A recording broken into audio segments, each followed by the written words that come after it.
الشيطان الرجيم. بسم الله الرحمن الرحيم. ألف لام ميم. غلبت الروم في أدنى الأرض.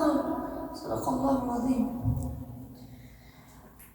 وقرأها على قريش فقالوا لأبي بكر الصديق: كلامك أم كلام صديقي؟